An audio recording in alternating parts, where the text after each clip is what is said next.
Gotcha. I didn't bring my drink. I'll live. All right. The Gospel of Mark. Okay. We've just got a few verses to finish up the chapter. So we made it through the walking on the water. And so now we're looking at verse 53. When they had crossed over, they came to the land of Gennesaret and anchored there.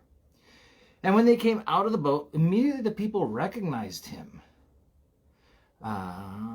Ran through that whole surrounding region and began to carry about on beds those who were sick to wherever they heard he was.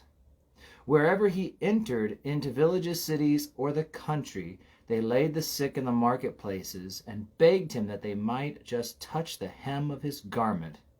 And as many as touched him were made well. You know, we see unique movings of the Spirit of God take place at different times. And obviously when Jesus walked the world, right, I mean, there was a unique thing going on. I don't know if that needs much explaining, that Jesus obviously had the perfection, right, of the Holy Spirit working through human flesh, touching souls, touching hearts, healing bodies, healing the sick.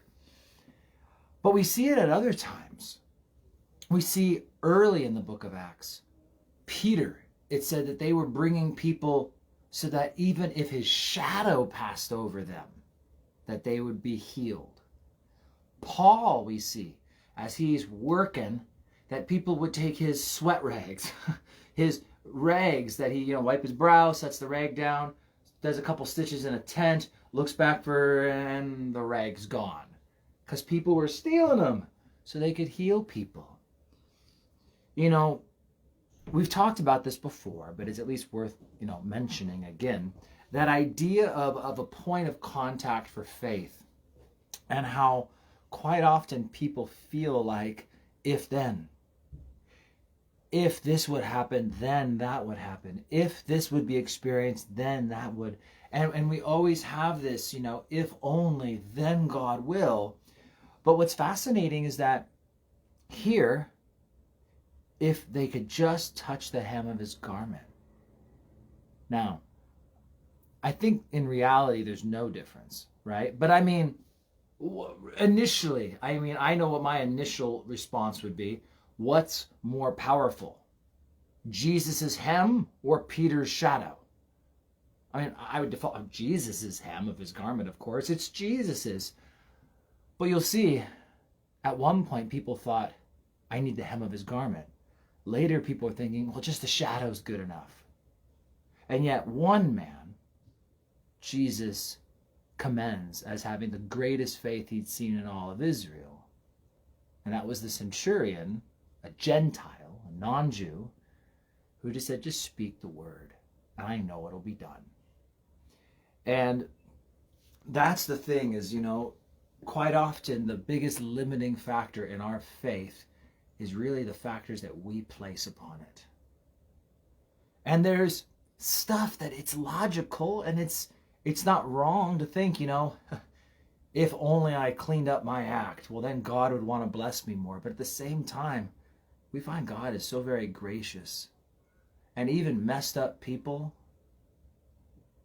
when their heart is still right and they want to love God and they want to serve God and they truly are praying for something that is for the glory of God alone, I think God will answer the prayers of messed up people.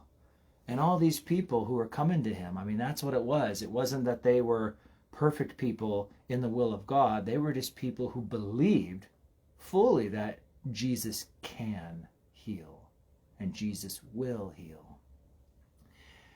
And at the end of verse 56, as many as touched him were made well. And I think there's just another good message in there and a reminder that as many as touch him are made well. As many as seek him are made well. All who come to him, right, he will by no means cast out. And so it's just that great reminder that needs to be emphasized again and again, that the gospel is to be preached to all creatures, right? And that as many as come to him will be made well. There's no one who's outside of the reach of the gospel. There's no one who's outside of the reach of God's love. But people do need to come to him, need to touch him, need to receive him. Grace is a gift, right? And that's the idea with a gift. A gift is something that is purchased and packaged and given, but gifts don't have to be received. And I'm sure there's many bad breakups, boyfriend-girlfriend stories or whatnot, right? Where gifts were purchased and gifts were packaged perhaps, right? Maybe not, maybe a rose, but they're given. Now, the purchaser did all the purchasing, the gift's free, and the giving is done, but the other party has to receive it. And that's where all mankind stands, is waiting to receive that gift of grace. Your job isn't to save people. That was Jesus' job. But your job is to help deliver the gift.